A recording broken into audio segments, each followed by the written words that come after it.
Welcome to the Black Liturgy, where forgotten truths are resurrected and history is stripped of its lies. The wind doesn't just move tonight, it searches. It prowls between the skeletal timbers of a farmhouse abandoned so long that the wood itself seems to shiver when touched. It carries no scent of snow, only the copper bite of something older, something human. You are here because you've heard whispers, half-truths disguised as folklore, written off as campfire lies. But what you're about to hear is not a story. It is the inheritance of a hunger so old it remembers the first mouth that ever tore flesh. You will think you're safe, watching this from a screen, wrapped in the comfort of distance. That's the first mistake every man makes. The second is listening all the way to the end, because once you know, you carry it. And once you carry it, it carries you. The Feast of the Damned was never a single table, never a single firelit circle of depraved men. It is a chain of banquets across centuries, each one bound not by bloodline, but by appetite. And before America was even America, before borders and flags, before your history books learned to censor, the first guests had already taken their seats. They called themselves nothing. That's how you avoid being hunted. You let others name you, and you survive between those names. In Europe, they were the black table. In Africa, they were the mouth without throat. In the Americas, they became the hollow communion. But under all the names, the creed was the same. Memory lives in the marrow. Eat the flesh, take the life, take the voice, take the will. Colonial records, those that escaped the fire, hint at settlements that vanished overnight. The official excuses were disease, starvation, hostile tribes. But if you peel back those lies, the details slip out like fat from roasting meat. Dining halls with plates still set, knives placed perfectly parallel to forks, and meat so cleanly stripped from bone it was almost polished. Floors where teeth were arranged in spirals, pointing inward, as though they'd been witnesses. And always, the smell, described by one surviving Jesuit as sweet enough to make the crows flee. The communion didn't eat for survival. They ate for transformation. They claimed that with the right preparation, a man could consume not just muscle and bone, but knowledge. You could bite into the memory of a warrior and taste his tactics, swallow the tongue of a speaker, and wake with his persuasion in your mouth.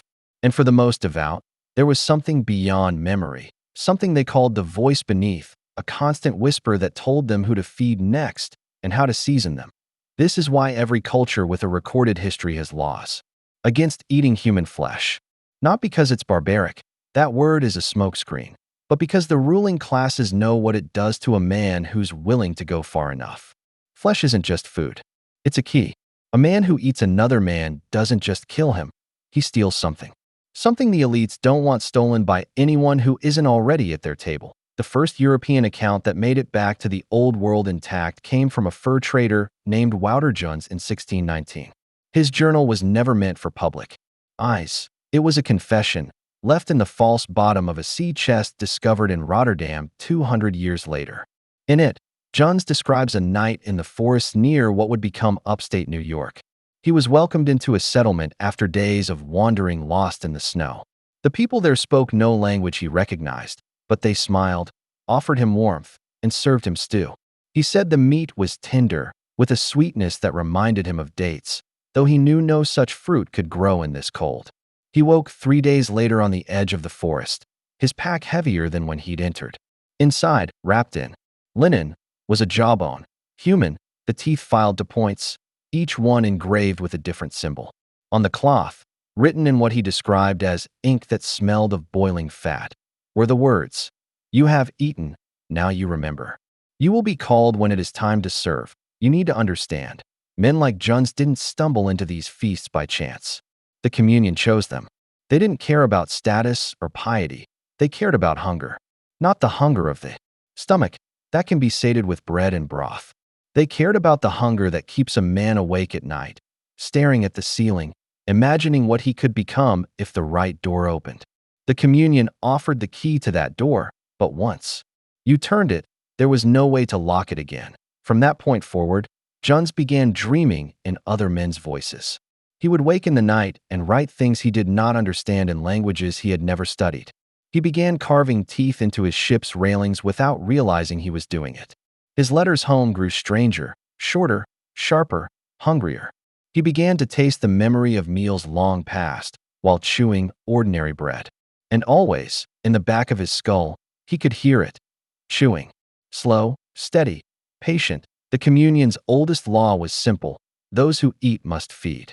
It wasn't a matter of willpower. The hunger was the will. You could fight it for weeks, months if you were strong, but eventually the voice would tell you who. Not a random stranger.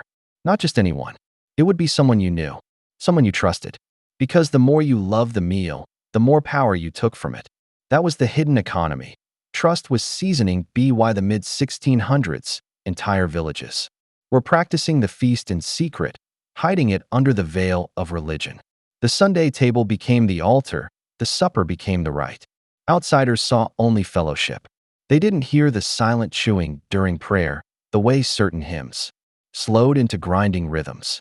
And they didn't see the way the elders would pass a covered dish around the table without lifting the lid until the very end, when the candles were low and the air was thick enough to drink. And here's where the truth bites harder than the legend. You've been told cannibalism is a savage's vice, a barbarism of the desperate and the insane. That's the convenient lie. The real cults were precise, disciplined, and patient. They knew how to preserve certain cuts for decades, letting the memory ferment like wine. They knew how to dry and grind a bone into powder fine enough to stir into tea without a trace. They knew which organ gave you clarity, which gave you obedience, which gave you rage. This was never chaos. It was cuisine. Now you might be thinking, why am I telling you this? Why lay this banquet in your mind? Because if you felt it, that strange draw toward the forbidden, the desire to taste the truth no matter how foul, then you're already halfway seated at their table. And if you keep listening, I will take you further. I will take you to the kitchens where the feast still smolders, where the old recipes are written in code only the initiated can read. But once we go there, you can't walk back into your life untouched. They used to say, those who chew remember. Those who remember obey. But there's a part they didn't write down, the part that made them fear their own apprentices. It goes like this: those who obey eventually serve themselves. And now, we begin the descent. The truth that no one will say aloud is that hunger has always been more than the absence of food. It is a gateway, a test, and a weapon used by the kind of people who do not blink when the weak start to vanish. The polite history books call them pioneers or visionaries. But if you were there, if you walked into the smoke of their camps, you would see the scraps of cloth caught on tree bark, the shallow depressions in the earth, and the eyes of those who ate, but never truly fed themselves. Because what they consumed could never be digested in the way a human soul is not meant to digest another human soul. The first mistake you might make is believing this belongs only to desperate winters in isolated mountains. But I am telling you, cannibal cults flourish in seasons of abundance as much as in famine, for in the circles of power it is not necessity that drives the appetite. It is ritual dominance, the reduction of a man into meat and marrow to prove that laws and morals are paper-thin boundaries a human being can tear through with teeth. They sharpen their culture over centuries, hiding in plain sight, as fraternal orders, social clubs, and benevolent societies, names so benign you would never imagine the basement smell.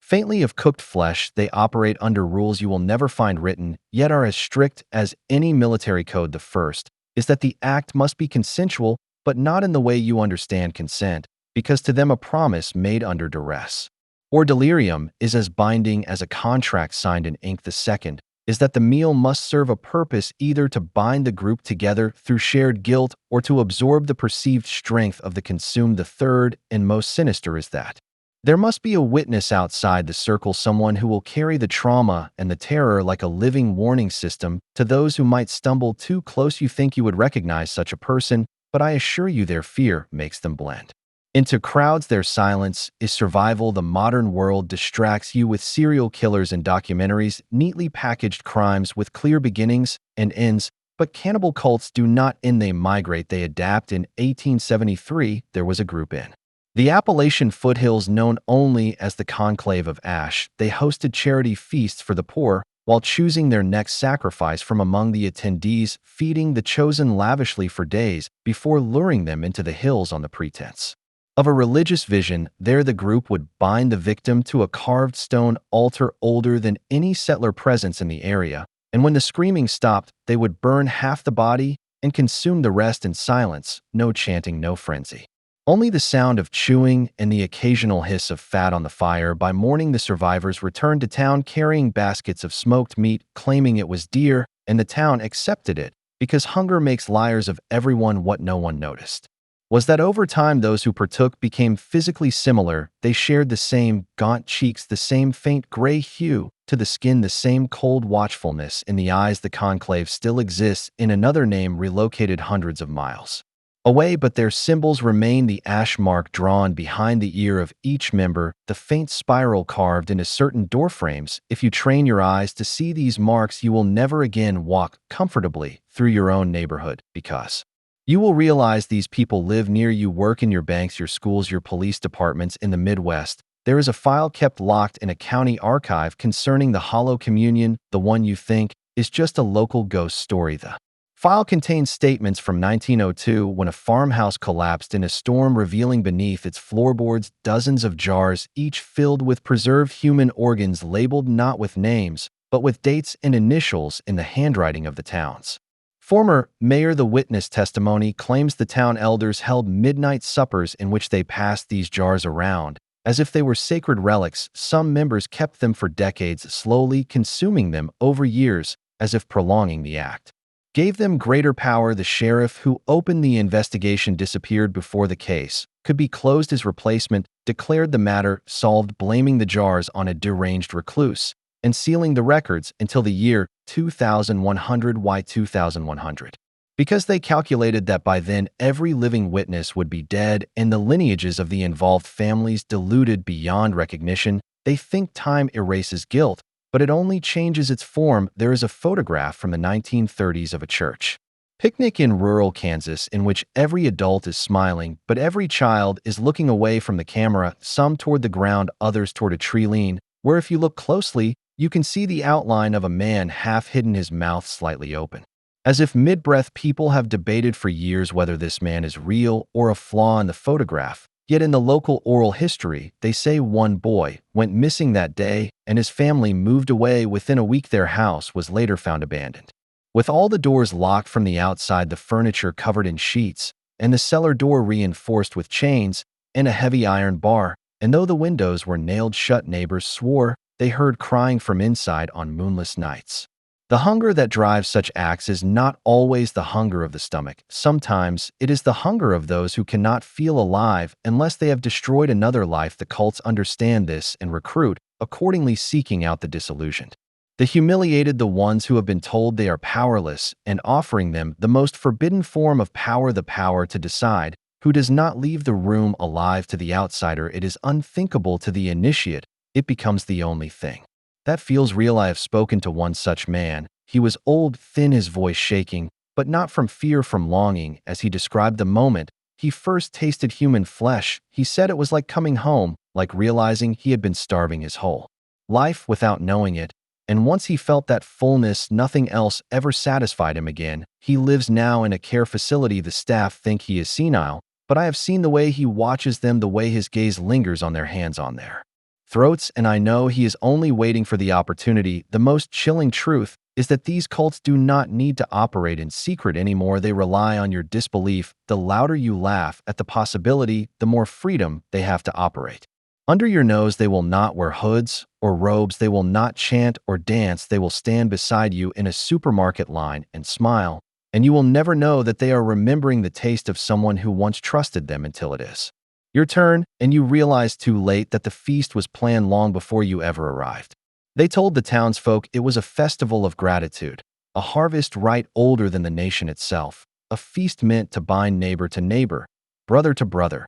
Yet the truth was that the harvest was not wheat, nor corn, nor the tame yield of the earth, but flesh, blood, and marrow dressed in the language of tradition. And the ones who presided over it carried themselves with the unhurried calm of those who knew their place in a chain of power far beyond mortal law, for they were not simply killers. They were curators of a hunger that claimed lineage to the first starving winter of the first settlers, when survival blurred into ritual and ritual hardened into faith. And in their hands the knife was not a weapon, but a key to a covenant whispered in cellar shadows. The men and women chosen to lead the feast were always of certain bloodlines, names that passed quietly through records and yet always reappeared when famine came, as if drawn by the scent of desperation, and they had a way of speaking that made refusal impossible, a cadence that slipped past reason and went straight to the marrow of obedience. Their sermons, if you could call them that, spoke not of salvation but of transmutation, of becoming more than human by consuming that which was human, of taking into yourself the courage, cunning, and spirit of the one whose flesh you swallowed, until you were no longer merely a participant in the feast, but a vessel of accumulated strength across generations. And when night fell and the lanterns burned low, there was a moment, always the same, when the room fell silent, and the head of the table would lay a hand upon the covered platter and say the words no outsider had ever heard and lived to repeat. Words that made the air grow heavy and the shadows shift. Words that made you understand that you were no longer in a room, but in a place where the living and the dead sat together, and the act about to take place was not murder, not even cruelty, but something older than morality itself. They did not think of themselves as cannibals, for that word belonged to savages and stories meant to frighten children.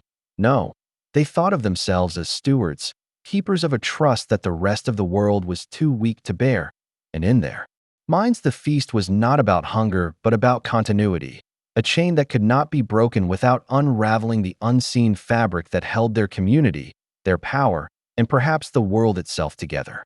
And you, sitting there, drawn in by the intoxicating warmth of the fire and the way their voices wove certainty into your doubts, might begin to believe them, might begin to think that all the taboos you had carried were the real prison, that perhaps the act of eating was not the horror but the liberation, until the cloth was lifted from the platter and you saw what was laid there, perfectly roasted, seasoned with herbs from the same garden where your host's children played, and you understood that your choice was not whether to eat, but whether to remain among the living. Those who refused did not leave the table, for the table was the world now, and the world had rules you had not made but would obey all the same. And the more you resisted, the more the faces around you changed, subtly at first, their eyes growing brighter, their smiles a fraction too wide, until you saw that you were surrounded not by neighbors, but by something else, something that had worn the skin of neighborliness for so long it no longer needed to pretend when the lanterns were low. The meat was passed to you by hands that had carried such offerings through centuries, hands that trembled not from fear but from reverence. And as the plate settled before you, the scent filled your head, a scent that was not entirely unfamiliar, though you told yourself it was, because to recognize it was to admit that you had smelled it before, perhaps in childhood, perhaps in some memory you had buried beneath years of forgetting. They watched you as you stared down at the portion, their silence as heavy as the shadows. And in that silence was the unspoken truth that this was the only way forward, that you could not turn away without breaking the chain. And to break the chain was to invite something worse than death. And so you lifted the fork, not because you wanted to, but because the air in the room had shifted in such a way that to do otherwise would be like trying to hold your breath forever. And when the meat touched your tongue, something inside you recoiled while something else, deeper, older, leaned forward and took it in. And for a moment you thought you felt another heartbeat in your chest, as if your body had welcomed a guest you had not invited but could not send away. They smiled then, all of them, a smile that carried both welcome and ownership. And in that moment you knew you were part of them now, not because you had chosen to be, but because you had been chosen, and the feast, you realized, was not merely a meal, it was an initiation, and the hunger that had brought you here would never be satisfied again. For now it was no longer your hunger, it was theirs, and theirs had no end. And outside, beyond the warm glow of the windows, the night pressed close, as if listening, as if waiting for the next feast, for the next soul to take their place at the table. And you understood then that the town was not what it seemed, that every smile you had seen on the street, every friendly nod, had been a mask worn by those who knew the taste you now knew, and that you would wear that mask too, perhaps tomorrow, perhaps for the rest of your life, until it was your turn to lay the covered platter upon the table and speak the words that no outsider could survive.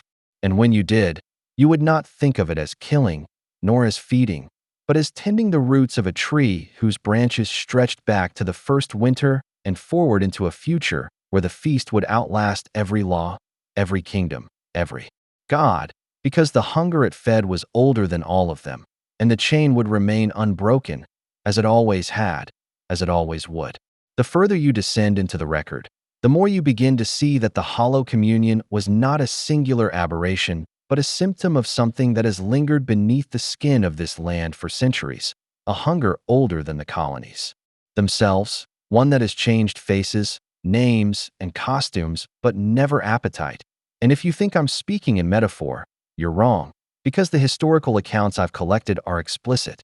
Their language clinical, written by men who thought they were documenting disease, but who, in reality, were stumbling onto a ritual economy, a trade in human flesh and spirit that flowed through towns you've heard of and towns erased from maps, through families you might have descended from and never known it, through churches whose stained glass hid the truth in biblical imagery, where lambs were not always lambs and feasts were not always symbolic.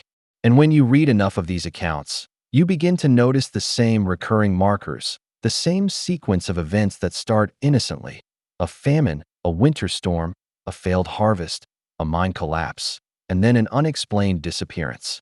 Always of the young or the strong, those who could be subdued but not without effort, because that effort was part of the rite, the struggle feeding the appetite as much as the flesh did, and then the feasting itself, which was never chaotic but almost liturgical, overseen by a designated elder who decided who took the first bite.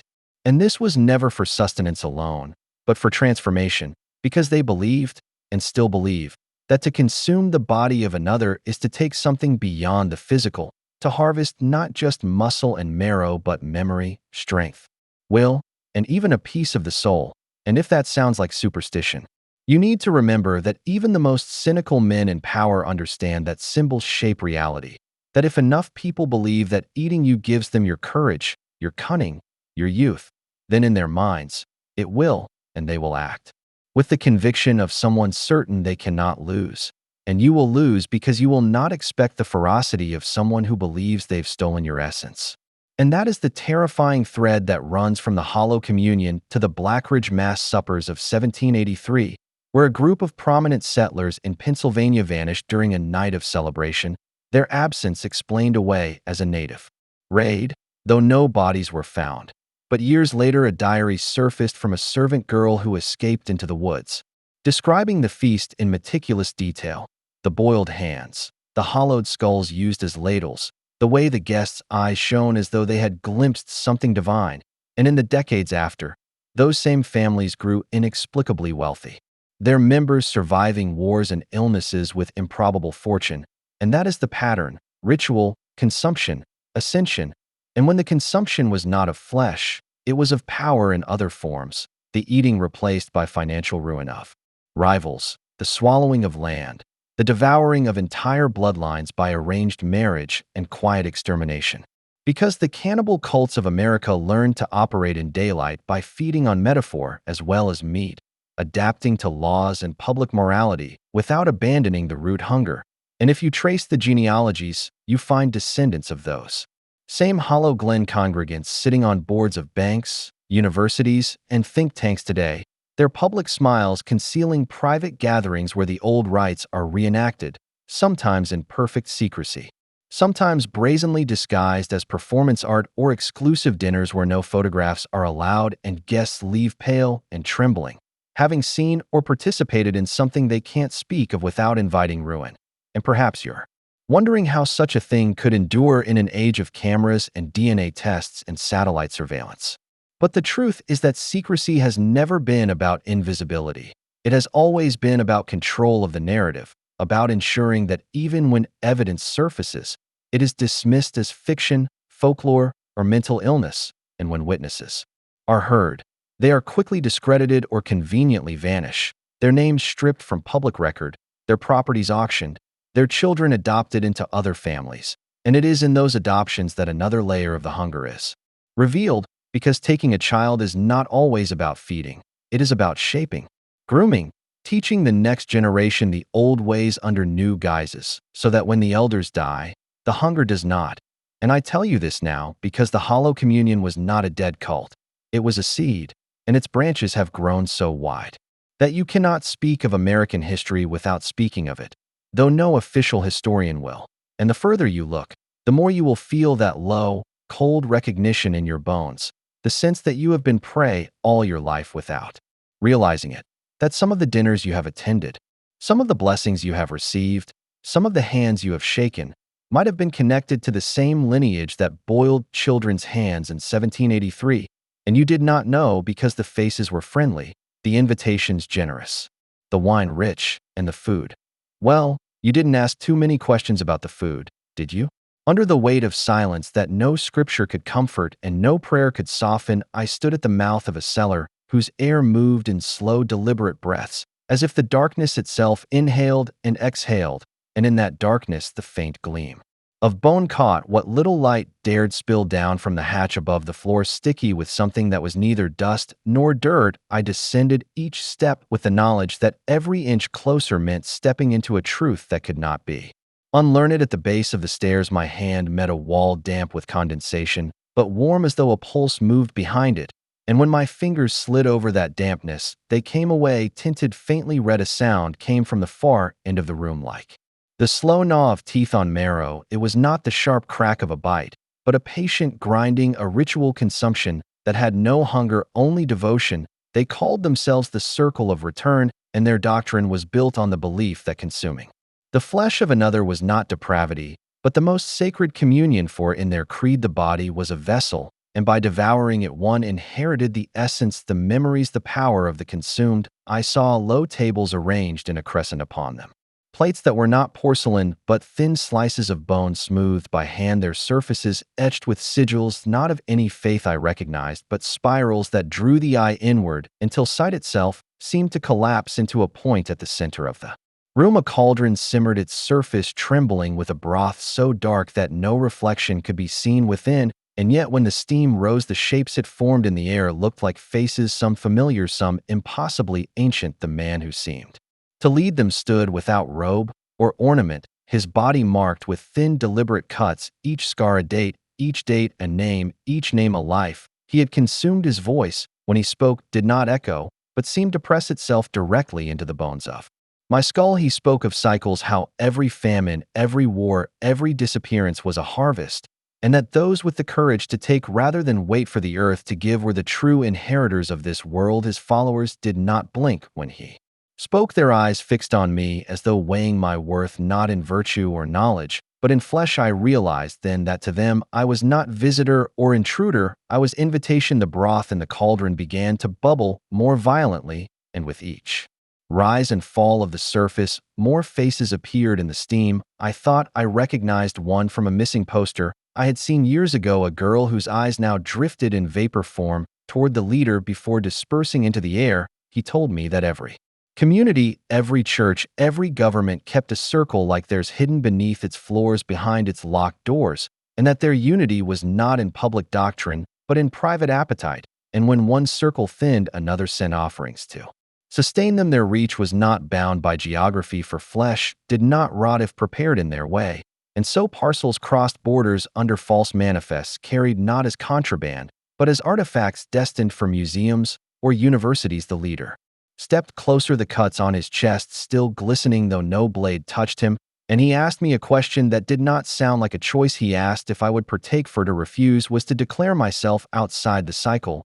and those outside the cycle were not spared, they were merely saved for last. My mind rebelled, yet my body felt the pull of the air, thick with iron and salt, and something sweet that did not belong in the scent of cooking meat. My gaze fell to the plates. The sigils on them seemed to move subtly, as though each spiral shifted to draw me toward the center. The followers began to hum not a tune, but a single note that vibrated at a frequency I felt more than heard. The room seemed to pulse with it. The leader took a small piece from the nearest plate and held it out to me between fingers that trembled not with weakness, but anticipation. I thought of running, yet I knew instinctively that the door I had come through would not be open now that I had descended the first step. It had ceased to be an exit. The moment I crossed into their threshold, he whispered again about inheritance, about the lie of burial, about the waste of letting worms claim what the living could absorb. I realized in that moment that the faces in the steam were not ghosts, they were memories seeking a new vessel to live in. And if I took that piece, if I let it cross my lips, I would not only know their histories, I would feel their hungers. And once a hunger like that took root, it would not leave. The leader smiled faintly, as though he already saw my decision, not in my hesitation, but in the inevitability of the cycle. For in his doctrine, there was no refusal, only delay. I reached out not to accept, but to push his hand away, yet my fingers brushed the warm edge of that offering, and in that contact a flood of images poured into me. A man buried alive beneath a barn floor, a woman shackled in a dry, while singing hymns to the dark, a child whose last sight was a ring of faces bending low, their mouths slick and eager, and through it all the constant hum of the circle as they consumed, not out of madness, but out of belief, a belief that survival without taking was not survival at all. The leader withdrew his hand, but the taste was already in my mouth, though I had not eaten. It was in the air, in the room, in the breath I had taken upon entering. I knew then that even if I left, the hunger would follow, and that somewhere in my bones the first spiral had already begun to turn. The air around Hollow Communion was not merely heavy, it felt congealed, as if the very atmosphere had absorbed the residue of what had been done there and was unwilling to let it go. And those who crossed the threshold of that knowledge found themselves moving slower, speaking quieter, glancing more often over their shoulders without realizing why. Because when you uncover truths that have been deliberately buried, you are not just battling lies. You are walking through the graveyards where those lies were planted and fertilized. And here the graves were not marked with stones, but with the memory of missing bodies, unspoken rules, and rituals carried out under the guise of survival, yet designed for power. Because cannibalism in America has never been just about hunger. It has been a system of binding, of initiation, a way to transform a human being from an individual into a tool, a pawn, a willing servant of something older than laws and older than churches and the archives. What few scraps have survived show patterns that are too consistent to be coincidence. From colonial settlements that suffered famine yet had strict rules about who was to be eaten and who was to be spared, to mining camps where the disappearances always happened in the dead of winter, but the leaders never seemed to lose weight, to psychiatric institutions where patients simply vanished from the census, their absence explained away with bureaucratic neatness, while certain staff members gained a strange, almost predatory vitality. And if you think these are disconnected events, you are exactly where they want you, because the only thing more dangerous than knowing the whole truth is knowing just enough to sound mad when you try to explain it. And that has been their shield for centuries, turning any witness into a lunatic in the eyes of the world. And yet patterns whisper if you are willing to listen. The bone piles arranged not in chaos, but in order. The missing children all within the same age range. The coded prayers carved into beams of abandoned meeting houses, prayers that reference feasts in the dead of night and the tasting of the blessed flesh. And if you dig further, you find that in certain communities this blessed flesh was not only consumed but shared ceremonially, a portion burned in fire pits to feed the unseen, a portion eaten to join with it, and a portion buried under thresholds so that every step in and out of the house was taken over the bones of the devoured, sealing the pact. And though it is tempting to believe this was all superstition, the psychological weight of such acts cannot be overstated. Once you have partaken, there is no going back. You have crossed into a realm where morality is irrelevant, where survival is defined not by avoiding death, but by becoming useful to it. And the old cults knew this well, which is why they did not recruit through persuasion, but through circumstances, isolating the vulnerable, manufacturing famine, ensuring that the first taste would not be taken willingly, but under duress. Because a victim who breaks under pressure becomes a disciple who obeys without question. And the Hollow Communion had perfected this art to such an extent that their influence rippled far beyond their village, quietly embedding itself into the thinking of other secret societies who saw in their methods a way to cement loyalty that no oath could match.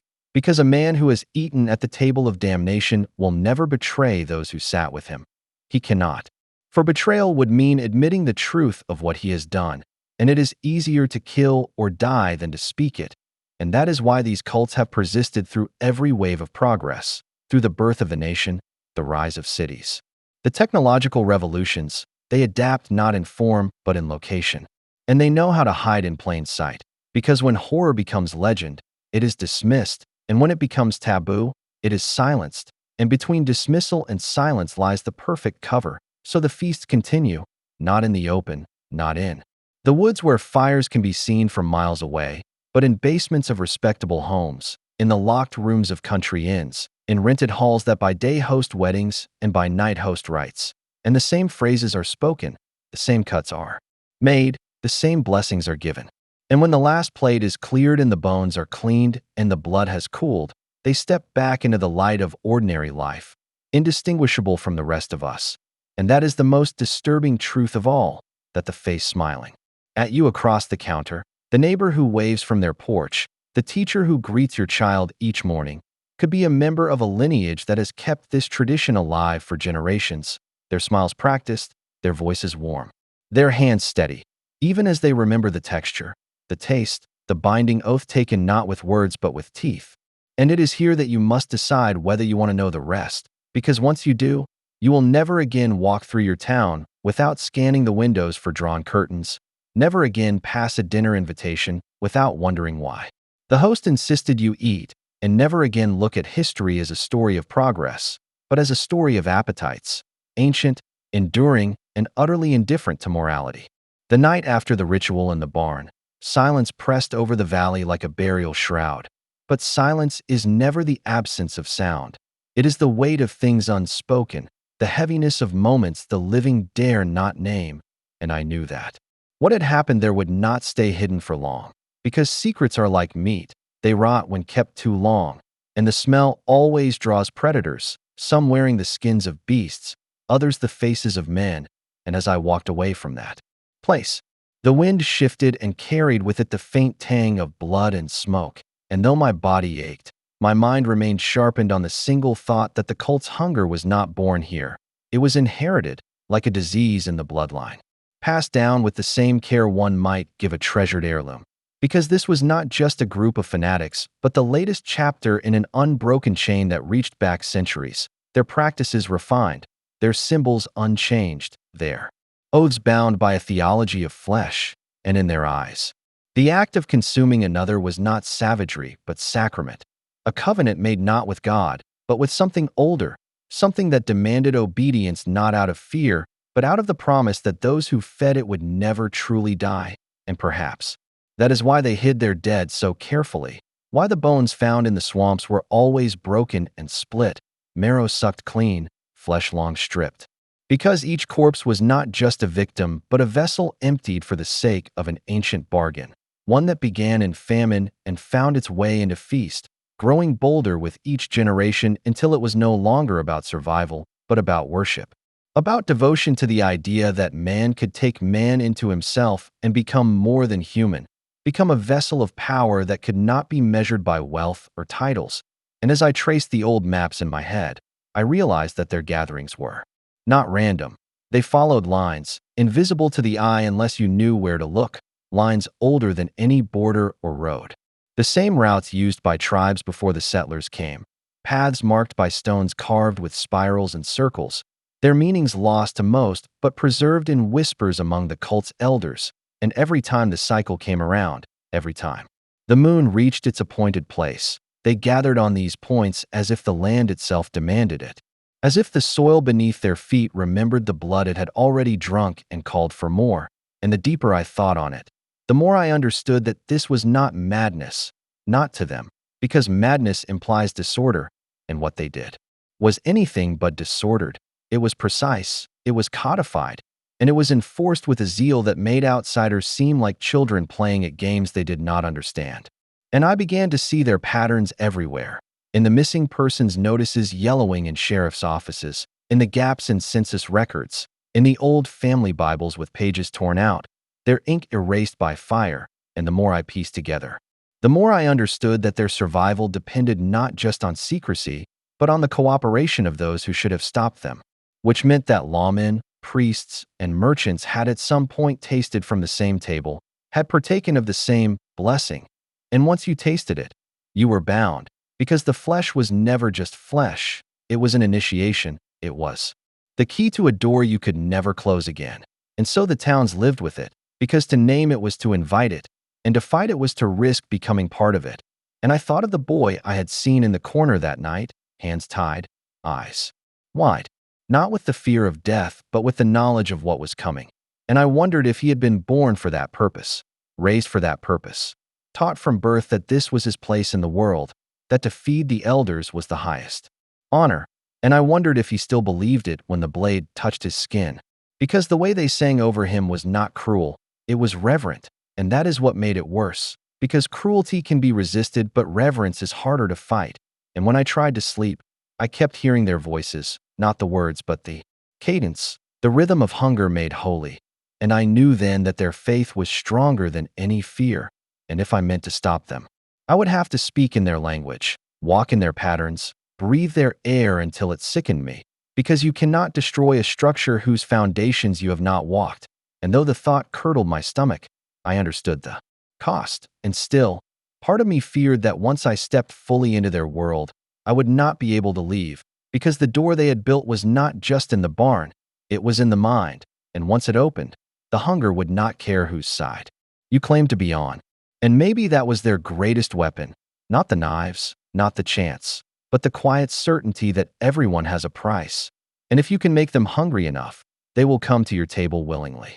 The deeper you go into this country's forgotten bones, the more you begin to notice the faint gnawing marks on history's edges, the ones polite society has filed away as folklore or sickness, but when you follow them you realize they were neither. Just as the settlers had their Bibles and rifles, there were others who came here with rituals older than the ink on any holy page. They did not come seeking freedom, they came seeking isolation, they came knowing that hunger is the most honest prayer a man can give to whatever God he truly serves, and in the backwoods of the early colonies, there were settlements that learned to speak with that hunger. They built no churches and no town halls. Their gatherings were always at night, always deep in the tree line where the moon was thin and the air hung with the smell of damp earth. They told outsiders the smoke rising from their clearings was from curing meat, but what they cured was not deer or bear in the journals of a wandering fur trapper found years later stuffed inside a hollowed tree. There is a passage written in a shaking hand describing what he saw. He claimed he had followed a trail of blood from the riverbank up into the hills, expecting to find a wounded animal instead. He found a circle of figures bent over something, their faces and hands slick and shining in the torchlight. They did not flinch when he stumbled into the clearing. They did not chase him, but their eyes followed him all the way back to the river. As if marking him for later, in the margins of the page he had written, they had the patience of the starving and the calm of those who knew the meat would come to them eventually. People today don't understand how starvation rewires a person.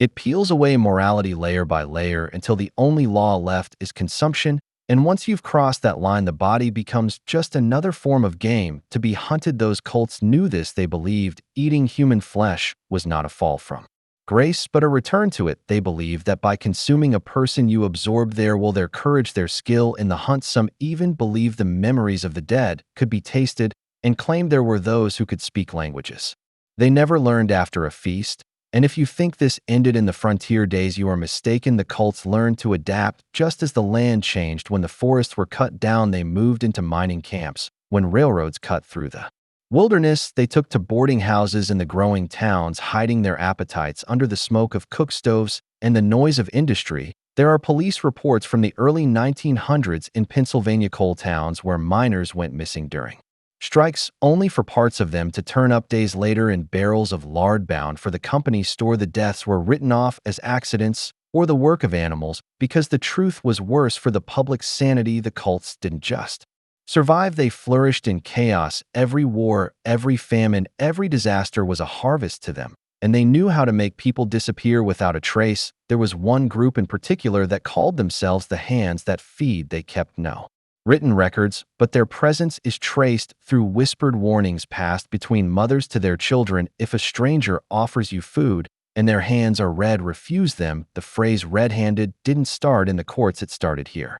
The color was not from spilled wine or pain, it was from preparation. Their initiations were cruel by design. To join you had to bring the body of someone you had known for at least a year to prove you could sever bonds as easily as muscle and sinew. Once you did, you were family for life, not in the way blood relatives are, but in the way predators share a kill. And this is why even now certain disappearances in rural America feel different from the rest. The police might say it was a lone drifter or a wild animal, but there's a stillness to those cases, a surgical patience that doesn't belong to random violence. The cults learned long ago how to make a death look like an accident and how to make a person vanish so cleanly. The only proof they existed is the sudden quiet where their voice used to be. There's one final truth you need to understand: hunger in this form is not just an appetite, it's a language, and for those who speak it, the rest of us are nothing more than words waiting to be swallowed.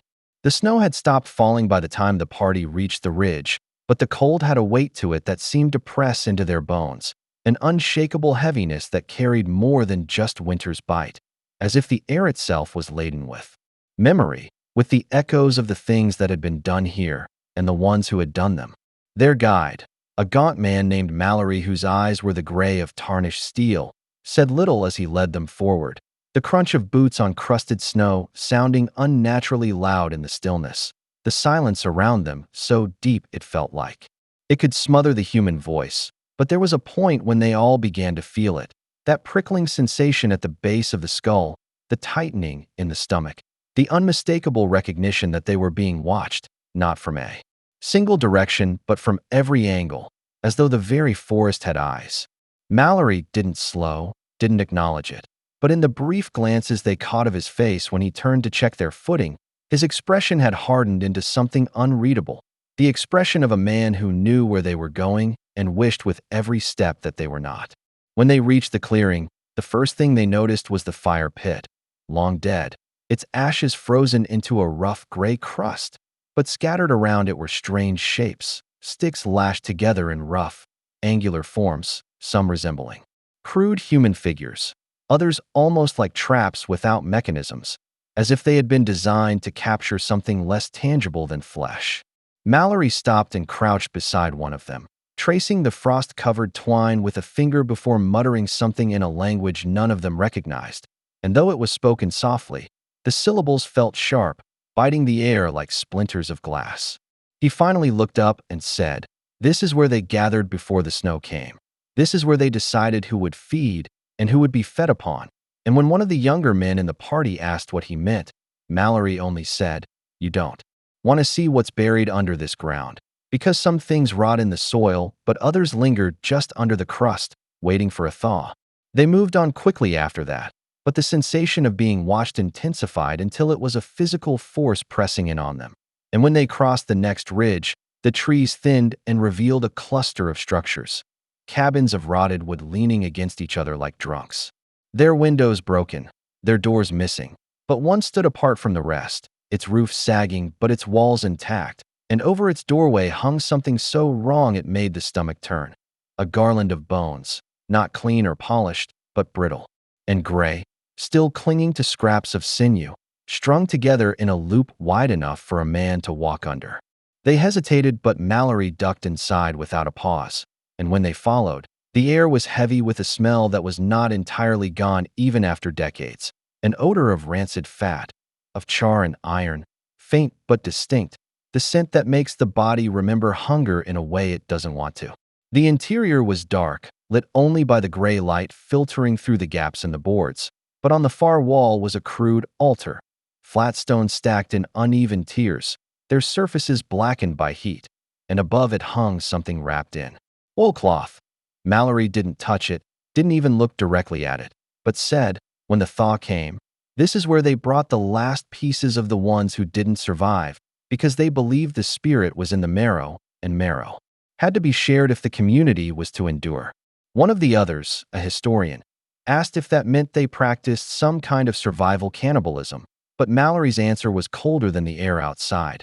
No, this was not desperation, this was faith, and faith doesn't end when the hunger does. They left the cabin in silence, but as they stepped outside, one of them, a woman named Hartwell, froze and pointed toward the tree lean, and though there was nothing moving, the snow beneath the branches was disturbed, as if something heavy had been dragged through it in recent hours, and beside the marks were impressions like knees pressing into the snow at regular intervals, as if whoever or whatever had moved there had stopped to pray. The rest of the day's trek was quieter, each step slower, the sky dimming toward evening, And when they finally reached the old burial site Mallory had spoken of, they saw at once why he had been reluctant to come: rows of shallow mounds. Their markers crude and weather-worn, but the earth above many of them was not level, disturbed as though something beneath had shifted recently. And here the snow was oddly thin, patches of bare soil exposed to the cold air. Mallory warned them not to dig, but the historian could not resist and pried up a handful of frozen dirt, only to reveal not bone, but a layer of something that looked like hardened fat, pale and waxy, sealing whatever lay below.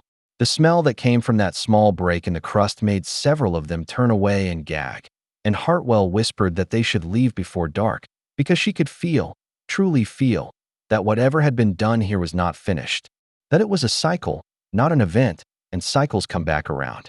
Mallory agreed, but he led them by a different path out of the forest, one that wound between high drifts and narrow passes, and at one point, when the light was nearly gone, they heard voices, faint, almost like singing, the notes long and drawn out, carrying on the wind from somewhere far behind them, but growing stronger with each turn in the path, until it seemed they were not leaving the sound behind, but walking into it. When the final ridge came into view, they could see faint flickers of orange in the distance, like torchlight moving through the trees, and Mallory quickened his pace, muttering something under his breath, words that none of them recognized, but that carried the weight of someone trying to ward off what was coming. They did not look back until they reached the road, and when they did, the forest behind them was still, no lights, no singing, only darkness, but the snow along the edge of the trees was marked by fresh prints, bare feet, deep in the crust, the toes spread wide as though feeling for the warmth beneath. Under the shroud of that suffocating night, the air seemed to pulse with a rhythm older than the town itself, as though the ground beneath Hollow Glen's cobbled streets carried the heartbeat of something buried far deeper than anyone dared imagine. The lamplight wavered in the wind, but it wasn't a wind you could feel on your skin. It was the kind that moved in your mind, stirring half-forgotten fears you thought you'd buried years ago. The townspeople moved quietly, as if they were trespassing, in their own lives, eyes darting to shadows that didn't quite behave like shadows. The church bell did not ring that night, and it wasn't because it was broken. The elders said it was because sound had a way of calling things up from the dark. And tonight was not a night to be calling anything up. Latoya stood at her window, staring into the narrow lane below, where a figure moved in fits and starts like an old marionette whose strings were being pulled by an unsteady hand. She knew better than to step outside, but she also knew the longer she stood there, the stronger the pull became. It wasn't curiosity, not really. It was something closer to compulsion, an invisible thread tied to the center of her chest, drawing her toward the unknown.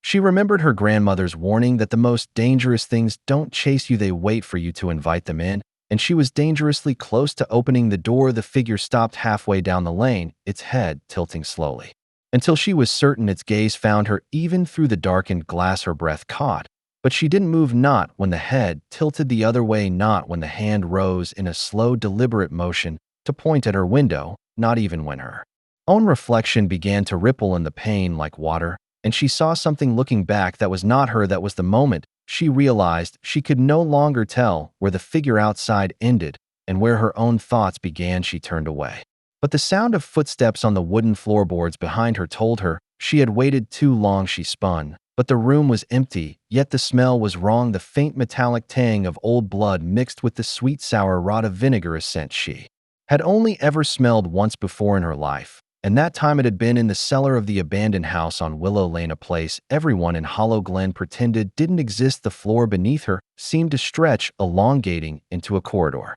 she had never seen before, lined with doors that looked carved from bone. Each one had a small circular window in the center, and behind each window a single eye stared back, unblinking. The air was thicker, now pressing in from all sides, and she could hear faint murmurs seeping from the cracks in the walls, not in any language she recognized, yet her mind twisted the sounds into meaning, into a whisper of her own name. The figure from the lane was no longer outside, it was somewhere in that corridor, moving without sound, closer. With each blink she wanted to run, but the ground felt as if it had grown soft, sucking at her feet like wet clay. She could feel her heartbeat in her teeth, her vision narrowing until all she could see were those bone-white Doors in the eyes behind them. One door at the end of the hall stood open, and from it came a faint golden light flickering like candle flame, but warmer, richer, the kind of light that promised safety. If only she could reach it, she forced herself forward, each step an act of will against the gravity pulling her back.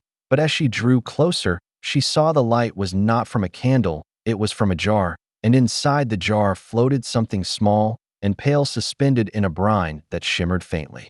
It took her a moment to realize it was a child's hand, perfectly preserved, fingers curled slightly, as if still grasping something. The sight hit her with the weight of every unsolved disappearance Hollow Glen had ever swallowed, every child whose face had been printed on tattered flyers stapled to telephone poles. The jar sat on a pedestal carved with symbols she had only ever seen in the old church's hidden alcove. The one the Reverend swore was just decorative, though the way his voice faltered told her he knew more. She reached out before she could stop herself, the glass cool beneath her fingers, the light pulsing faintly like a heartbeat. And then she heard it, a voice, so close it might have been whispering directly into her skull. Not her name this time, but a sentence heavy with finality. "You've already been chosen." The sound shattered something in her chest, and in that instant the walls of the corridor bent inward, the bone doors shuttering, their windows filling with darkness. As the eyes vanished one by one, the jar in her hands grew hot, so hot she thought it might burn through her skin, but she couldn't drop it. Her fingers locked tight around it, as if they no longer belonged to her. The golden light flared, blinding her, and when her vision cleared, she was back in her room, but the jar was still in her hands, and outside the window the lane was empty, though she could hear footsteps receding slowly into the night, a deliberate pace, unhurried, certain. As if whatever had come for her no longer needed to rush. It had left something behind, something that would work from the inside out. She set the jar on her table, but the moment she looked away, she could swear the child's hand inside had moved. Ever so slightly, just enough to tell her this was not over, it was only beginning. Under the choking silence of that night, the air in the room became heavier, as if some unseen weight pressed down on the chest of every soul present, a suffocating reminder that there are truths which, once uncovered, cannot be resealed. And it was in this stillness that the figure in the far corner finally stirred, a man whose eyes did not belong to this century, whose stare seemed to cut through flesh and bone to the very marrow of a person's will, and he spoke in a tone that was neither whisper nor command, but something between, something that forced your ears to lean toward him against your own caution, saying that what had been uncovered in the cellar was not merely an artifact nor a relic of past sin, but a tether, a connection between now and something older, darker, patient beyond human measure. And as his words unfurled, the old floorboards beneath our feet seemed to groan as though echoing their agreement, or perhaps protesting the telling of it. And he told us of a door, not made by human hands, that existed not in one place, but in many, a threshold invisible, until you were already halfway through, and that the cellar beneath the Fairfax estate was one such place where that door had breathed, where it had tasted life, where it had whispered its bargains into the ears of those desperate enough to listen. And I felt in that moment as though my own skin were thinner, as though something beyond the walls of that room was pressing against it from the other side, testing for weakness, for entry. And the man's voice grew colder as he spoke of those who had walked willingly through, some thinking they would find wealth or power, others believing they would rescue someone they had lost, but none returning as they had been, if they returned at all. And as he described them, eyes too black, shadows bending the wrong way, words that carried a taste of iron, it became clear that this was not just a tale meant to frighten children, but a confession of something observed, recorded, and buried under decades of denial. And yet here it was again, clawing at the surface, waiting for someone to give it form. And I knew with a certainty that chilled me to the bone that someone in that very room had already answered its call, that one of us was no longer entirely our own. And though I dared not look around to confirm, I could feel the slow, deliberate gaze of one who had crossed over, resting on me, measuring whether I was a threat or an ally. And in that instant, I realized the true danger was not the door itself, but the willingness of men to open it for promises they could never truly hold. And my mind flashed to the cellar's walls, the faint etchings I had seen in the torchlight, lines too precise to be the idle carvings of a bored prisoner, lines that seemed to pulse faintly when stared at too long, like veins under pale skin, and I could not help but wonder if those carvings were not markings at all, but something living, something watching from beneath, waiting for the right moment to pierce through the thin skin of reality.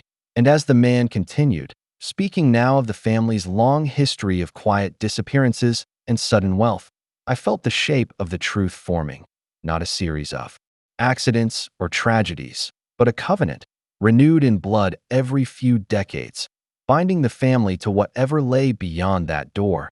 And though my rational mind screamed for me to reject it, to hold on to the fragile comfort of disbelief, another part of me, the part that had seen the darkness ripple in the corners of that cellar, knew he was not lying.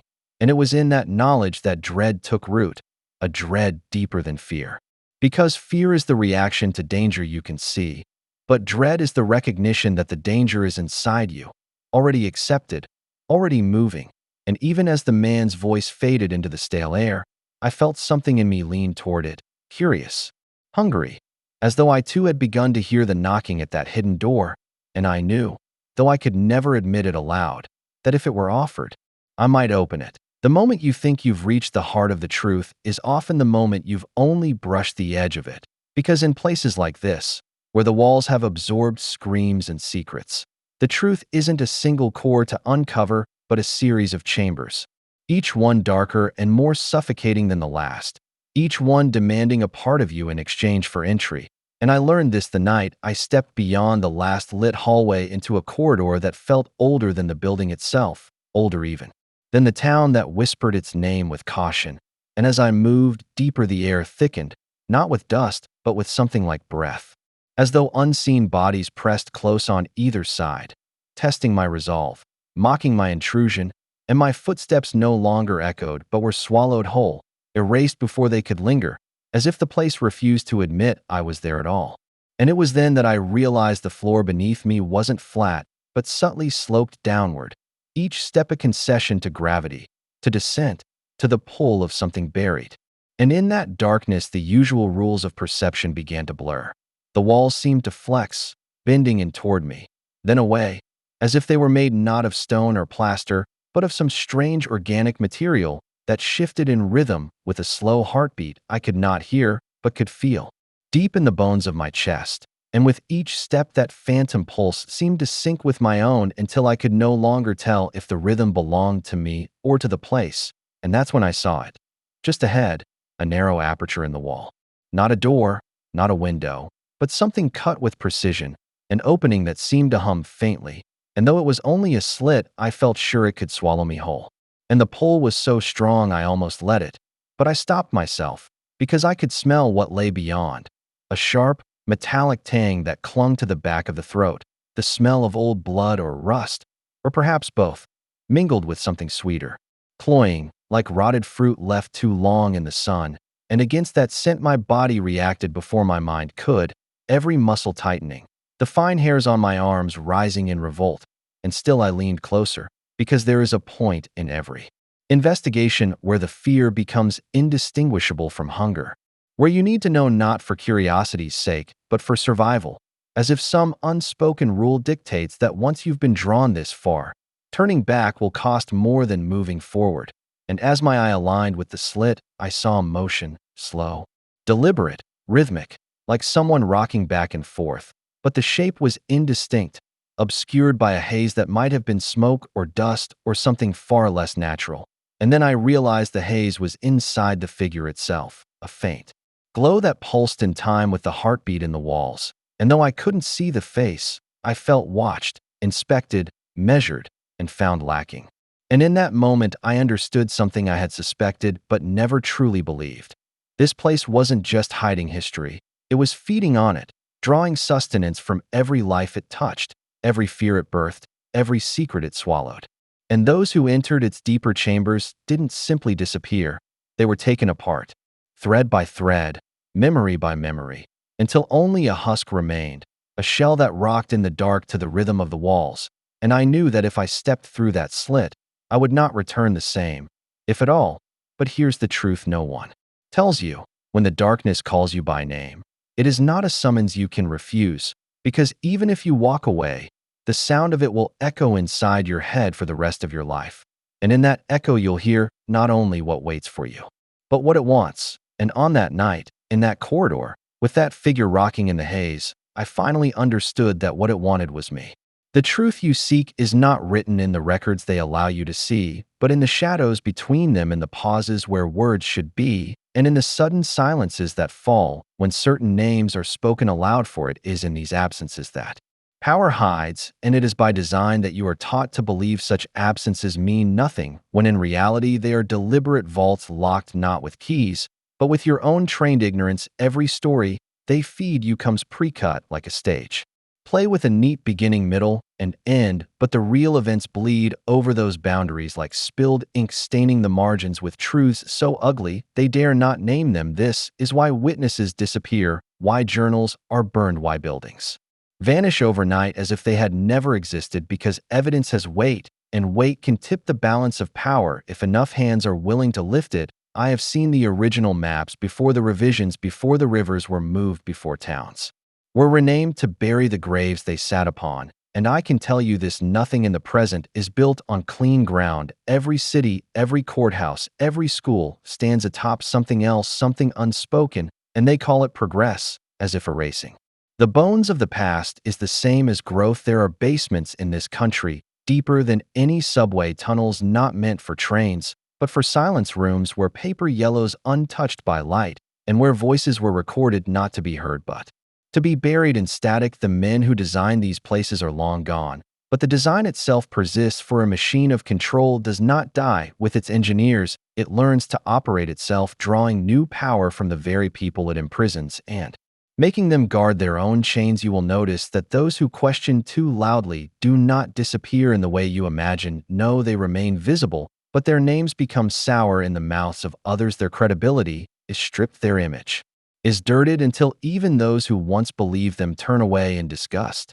And this is the genius of the system. It kills without killing, it erases without touching, it convinces you to do the work for it, all the while you think you are acting of your own free will. Every generation is told they are freer than the last, but freedom that must be constantly declared is no freedom at all. The chains have simply been polished into jewelry, and the cells expanded into open fields, so you do not notice their boundaries, but try to step beyond them, and you will find the fences are still there, only now they are in your mind, in the limits of what you believe possible or worth pursuing. I have walked through the abandoned wards where they kept those who asked too many questions under the guise of treatment, the padded cells, the rows of beds, the faint chalk markings still on the walls telling the days and weeks that passed unnoticed by anyone outside, and it struck me that the walls themselves seemed to listen, as if waiting for someone to finally speak the truth aloud again. But silence is the currency of this system, and speaking is an act that costs more than most are willing to pay. You have been taught to fear the consequences of knowing more than your neighbor, to fear the weight of truths that cannot be unlearned, and yet it is that very weight that could break the spine of the beast if carried together. But they have perfected the art of division, not simply between rich and poor or black and white, but between those who suspect and those who know, between those who know and those who act. The lines are drawn so subtly that you believe they were always there, as natural as rivers, when in fact they were dug like trenches in a war that has never truly ended. And yes, there was a war, but not the one you were told, not the dates they gave you, not the causes written in schoolbooks. It was a war of erasure, fought in ledgers and census lists and property deeds and family Bibles, rewritten so cleanly that even the victors forgot the truth. The families that survived it learned quickly that survival was not about victory, but about compliance, and so they passed down their silence as an inheritance, one that compounds over generations until no one remembers the shape of the original wound, only the reflex to flinch when its shadow passes. I tell you now, the shape is still there, buried under names that no longer match their owners, under churches whose foundations sit on bricked-over wells, under roads that were once rivers carrying bodies away from the places where they fell. The patterns repeat, not because history is circular, but because the machine that feeds on it is still running, consuming the same fears and the same blind obedience it always has. The only difference is that now you are part of its upkeep without knowing it. Every form you sign, every unquestioned headline, every time you swallow a doubt instead of speaking it aloud. You oil the gears, you keep the lights on in rooms you will never see. They want you to believe this is too big to fight, But that belief itself is the lock they place on you, because the truth is this machine is fragile. It depends on your participation. Your quiet, your willingness to accept the story as given. Stop doing that, and the walls start to creak. Speak aloud what you were told only in whispers, and you will hear the echo where the hollow spaces are. They are not as solid as they seem. No matter how thick they make the walls. I know, because I have been in the rooms where those walls meet, and I have heard the men on the other side worrying that the noise is growing louder every year. They know that control built on silence must fear sound, and you are the sound they fear most. Under the pale lantern light, the room seemed to breathe with its own quiet dread, and every surface carried the weight of hands that had lingered too long, hesitant to leave, as if some unspoken command kept them tethered here, unwilling to let go. And as I stood there listening to the faint dripping somewhere beyond the walls, I realized that silence was not absence, but a presence in itself.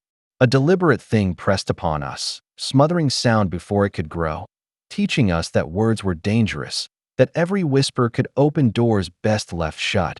And it was then I remembered the look in Father's eyes the night he told me to never touch the drawer in the far cabinet, not because it was locked, but because it wasn't, and whatever it held had no need for permission to come out.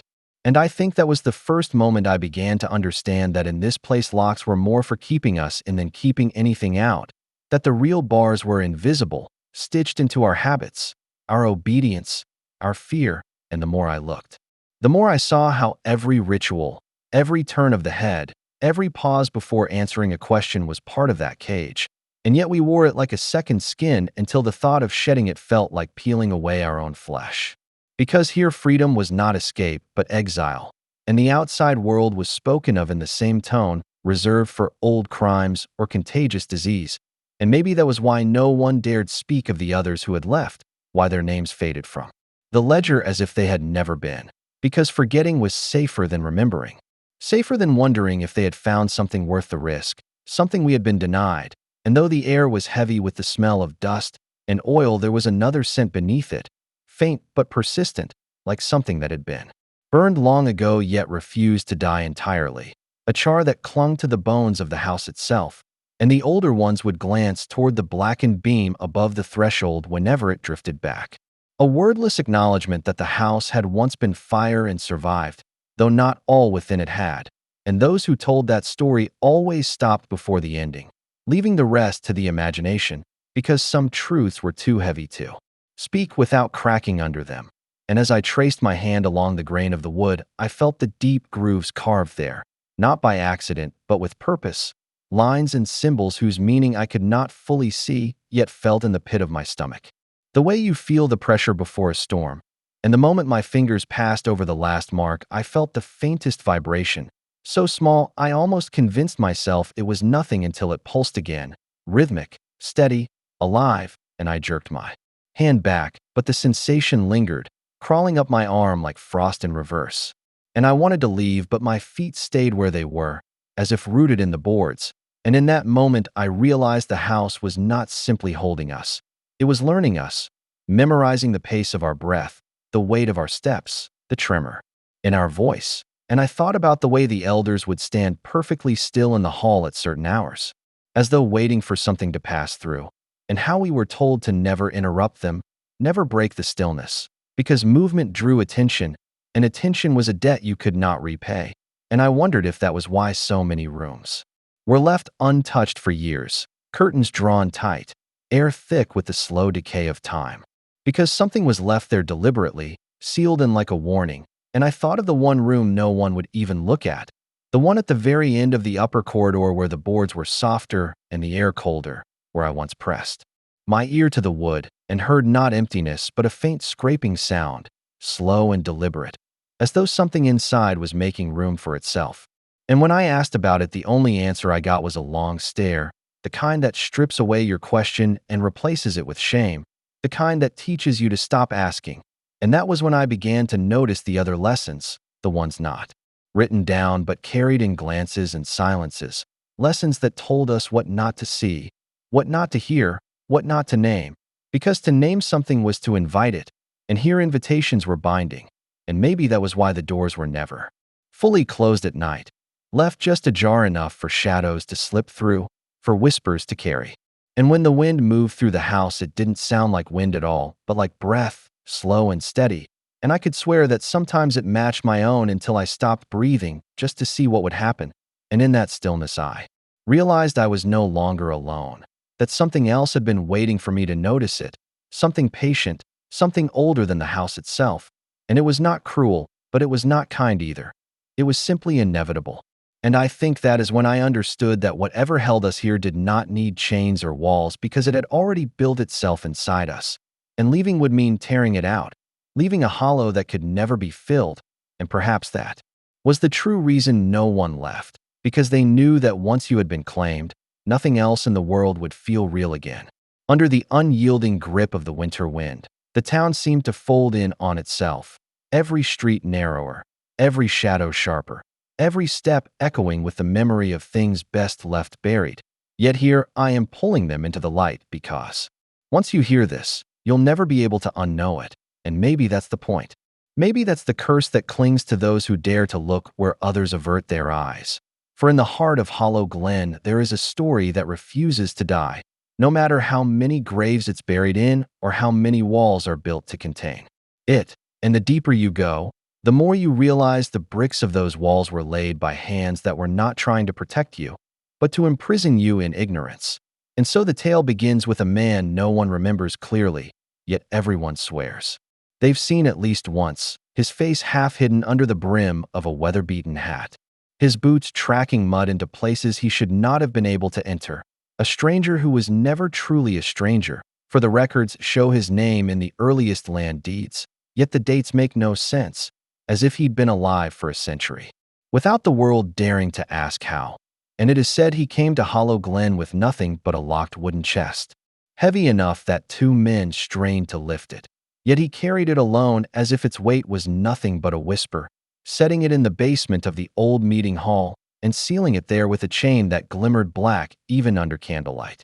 A chain no smith in the region admitted to forging, a chain that decades later still showed no sign of rust, though the floorboards above it had long since rotted away, and children dared each other to peek through the cracks to glimpse the chest below, though everyone who did came back pale and trembling, swearing they'd heard scratching from inside, scratching that grew louder the longer you listened, until it sounded less like claws and more like words, though none could say what language, and the elders warned them away with the same phrase.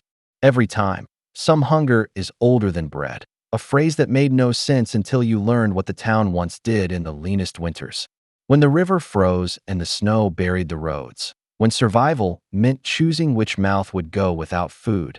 And in those years, the stranger's chest was never opened, yet somehow his hearth never went cold, and his eyes never dulled, and the skin beneath his nails was always dark. Not with dirt, but something thicker, and though no one dared accuse him, mothers clutched their children tighter when he passed, and fathers watched from windows long after he was gone. And then came the year the frost refused to thaw, when the town lost nearly a third of its people in 3 months. Yet his lantern still glowed behind warped glass, and his shadow still moved in the same steady rhythm. And one night, driven by either bravery or madness, 5 men went into the meeting hall with axes to break the chain and see what he kept hidden, and only one came back, staggering into the snow, his mouth frozen open in a scream that made no sound, his eyes milky, his skin so cold it cracked when touched, and he died before dawn, but not before scratching something into the frost on the window beside his bed. 3 words that no one spoke aloud in public, yet every family repeated. Behind closed doors, it's still hungry. And after that the chest was left alone, the chain untouched, the meeting hall locked and barred until the wood warped and the roof sagged and finally collapsed under a century of weight. But even then, the chest was not found, and some swore they saw the stranger again, unchanged, watching from the tree line as if waiting for someone foolish enough to start asking questions again. And here is the truth they never put in the ledgers, the thing the town council buried under miles of paperwork and false records: the land beneath Hollow Glen is hollow indeed, not with caves or mines, but with chambers, stairways, and vaults older than any human settlement in the region, built in stone that does not match the mountains around it, carved with marks that no archaeologist has dared to translate, and at The center of those tunnels lies a place where the air grows warm despite the cold above, where the earth hums with something that is not quite life, not quite death, and where, if you listen too long, you will begin to hear the same scratching that the children swore came from the chest. And here is where the stranger's path and the town's curse meet, because every ledger, every letter, every whispered recollection agrees on one point. When the chest was first brought here, it was already locked, already chained, already humming faintly, as if the thing inside knew it had been moved. And no one can tell you where it came from because no one alive saw its arrival except him, and he will not speak. And yet his name, scratched into the back of the first meeting hall's door, matches the signature in a ship's manifest from a voyage that vanished in 1791, and again in a census from 1853, and again in a death notice from 1907. Each time the handwriting the same, the ink faded but not smudged, the letters sharp as if written yesterday. And if you trace them with your finger, you will feel the faintest heat, like the echo of breath against your skin. And maybe this is why the council built their chambers directly over the ruins of the meeting hall. Maybe this is why the oldest families in Hollow Glen hold their meetings in the basement, where the walls are thick but the floor is thin. And maybe this is why those who move away never seem to live long, as if distance is no escape from a debt unpaid, as if the hunger has learned to stretch itself further. And here is the part that chills me more than all the rest. 2 weeks ago, in the middle of the night, the snow outside my window shifted in a way that was not the wind, and I saw boot prints leading from the edge of the woods to my door, old-fashioned, with a sole pattern I've only ever seen in illustrations from a century past. And when I opened the door, there was nothing but a small wooden box on the step, warm to the touch despite the frost, and locked with a chain that glimmered black under the moonlight.